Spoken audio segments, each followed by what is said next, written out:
বিগত দিনত মুখ্যমন্ত্ৰী হিমন্ত বিশ্ব শৰ্মাই কৰা কিছুমান লেতেৰা কাম কাজে আন্তঃৰাষ্ট্ৰীয় পৰ্যায়ত অসমৰ মান মৰ্যাদা গেলাই দিছে। বিশ্বৰ দৰবাৰত অসমক সেৱা প্ৰতিপন্ন কৰাৰ বাবে মুখ্যমন্ত্ৰীয়ে ভুল স্বীকাৰ কৰি কাণত ধৰি উঠা বহা দিব লাগে বুলি তীব্ৰ কটাক্ষ কৰিছে বিধায়ক আশ্ৰাফুল হুছেইনে। মুখ্যমন্ত্ৰীয়ে কেৱল তেওঁৰ ৰাজনৈতিক অভিসন্ধি আৰু লাভালাভৰ স্বাৰ্থত অসমৰ জনগণক দানৱ সজাবলৈ চেষ্টা কৰিছে। চেঙাৰ বাঘমৰাচৰত AIUDF কৰ্মী সভাত উপস্থিত থাকি বিধায়ক আশ্ৰাফুল হুছেইনে আৰু কয় যে অসমত হিন্দু মুছলমানৰ সংঘাত লগাই ৰক্তাক্ত পৰিস্থিতিৰ সৃষ্টি কৰিব বিচাৰিছে মুখ্যমন্ত্ৰী হিমন্ত বিশ্ব শৰ্মাই। অসমত শান্তি শৃংখলা বজাই ৰখাৰ স্বাৰ্থত হিমন্ত বিশ্ব শৰ্মাক অতি সোনকালে জেলত ভৰাই থব লাগে বুলিও কয় বিধায়ক আশ্ৰাফুল হুছেইনে। জুবিন গাৰ্গৰ ন্যায় প্ৰদানৰ নামত অযথা পলম কৰি থকা বুলি গৰিমা গাৰ্গে কৰা মন্তব্যক সমৰ্থন কৰি বিধায়কগৰাকীয়ে কয় ২৬ৰ নিৰ্বাচনত ৰাজ্যত অবিজেপি চৰকাৰ গঠন হলেহে জুবিন গাৰ্গে ন্যায় পাব। এই ক্ষেত্ৰত অসমৰ ৰাইজক এক সঠিক সিদ্ধান্ত ল'বলৈ আহ্বান জনায় বিধায়কগৰাকীয়ে। News desk AIN live. কৈছে যে মুখ্যমন্ত্ৰী শেহতীয়াভাৱে AIৰ জৰিয়তে বা তেওঁলোকৰ ছ'চিয়েল মিডিয়াৰ টীমৰ জৰিয়তে এটি বন্দুক চলোৱা আৰু বন্দুক চলাই মুছলমান বেশভূষাৰ এজন ব্যক্তিক মূৰলৈ গুলীওৱা এটা ভিডিঅ' ছ'চিয়েল মিডিয়াত বৰকৈ ভাইৰেল হৈছে আৰু মুখ্যমন্ত্ৰী অতি শেহতীয়াভাৱে তেওঁৰ দুটা বেকফায়াৰ কৰিছে। তেওঁক আমি বুজাই দিব বিচাৰিছোঁ যে আপোনাৰ এই বেকফায়াৰবিলাক এইবিলাক বন্ধ কৰক। এইবিলাকে আপোনাৰ ইমেজক ম্লান কৰিছে। আপুনি হিন্দু মুছলমানৰ ৰাজনীতিত আপুনি কৰি গৈ যি ভোট আদায়ৰ ৰাজনীতি কৰিব বিচাৰিছিল সেই ৰাজনীতি মানুহে গ্ৰহণ নকৰে। আজি আপুনি যি ধৰণে এই বন্দুকৰ জৰিয়তে এটা ভিডিঅ' প্ৰস্তুত কৰি গুলি ফুটোৱাৰ ভিডিঅ' প্ৰস্তুত কৰি ৰাষ্ট্ৰীয় আৰু আন্তঃৰাষ্ট্ৰীয় পৰ্যায়ত অসমৰ নাম যি ধৰণে আপুনি গেলাই দিলে, ইয়াৰ কাৰণে আপুনি কাণত ধৰি উঠাব দিয়া উচিত। প্ৰথম ২ নম্বৰ কথা যে মুখ্যমন্ত্ৰী হিমন্ত বিশ্ব শৰ্মাই কেইদিনমান আগত মুছলমান ৰিক্সাৱালা মিয়া ৰিক্সাৱালাত উঠিলে ৫ টকা ভাড়া হ'লে ৪ টকা দিব লাগে বুলি কৈ যি ধৰণৰ ভিক্ষাৰীৰ পৰিচয় দিলে, ইয়াৰ কাৰণেও তেওঁ ক্ষমা খোজে আৰু কাণত ধৰি উঠা বহা দিব লাগে কেইবাবাৰ। তো মুখ্যমন্ত্ৰীয়ে কিমান হাজাৰবাৰ তেওঁৰ কাণত ধৰি উঠা বহা জমা হৈছে এইটো তেখেতে হিচাপ কৰি অসমৰ ৰাইজৰ আগত এইটো দি দিয়ক। ২ নম্বৰ বিষয়টো হৈছে যে এই যে মুখ্যমন্ত্ৰীৰ মৰ্যাদাটো, চকীটোৰ মৰ্যাদা তেওঁ যে এই ধৰণে ম্লান কৰি দি আছে, ইয়াৰ জৰিয়তে অসমৰ কি লাভ?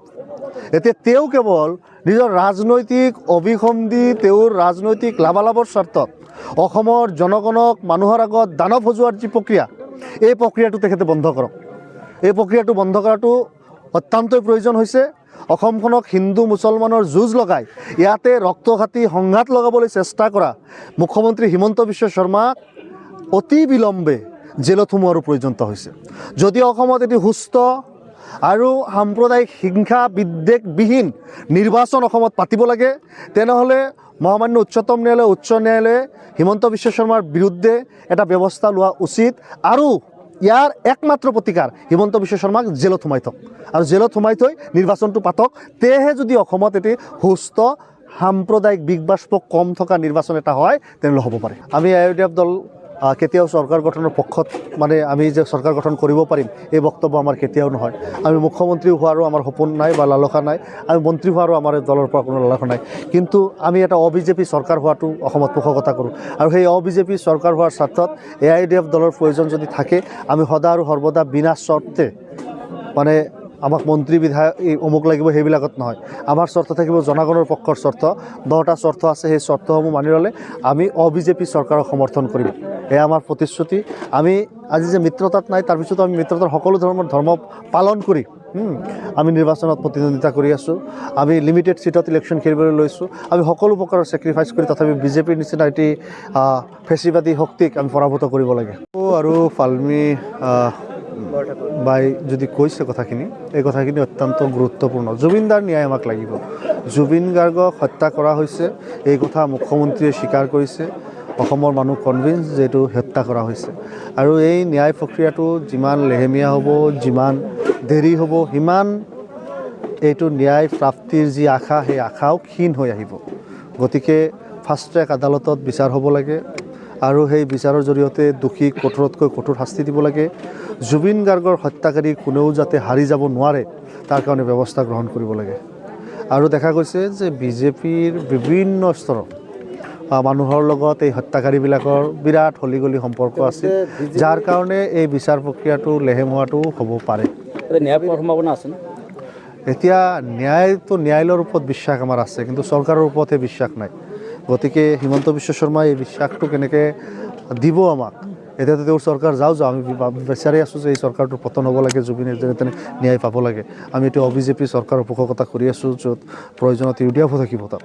আৰু হিমন্ত বিশ্ব শৰ্মাক বিতাড়িত কৰিব পাৰিলে জুবিন গাৰ্গৰ ন্যায়টো সুবিধা হয়। এতিয়াতো যিমানকৈ হেৰি কৰি আছে আপোনাৰ এই ডিলে কৰি আছে গৰিমা বৌ আৰু পাল্মি বাই যি অভিযোগ আনিছে, তো এই অভিযোগবিলাকতো সহজ নহয়। এই অভিযোগবিলাক পৰিয়ালৰ পৰা আহিছে।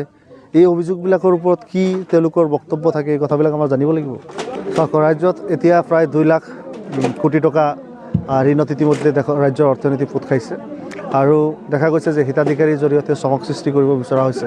যি সময়ত আন্তঃগাঁথনিসমূহ উন্নত কৰি এটি উন্নয়নশীল ৰাজ্য হিচাপে অসমত শীৰ্ষত লৈ যাব লগা প্ৰক্ৰিয়া আৰম্ভ কৰিব লাগিছিল।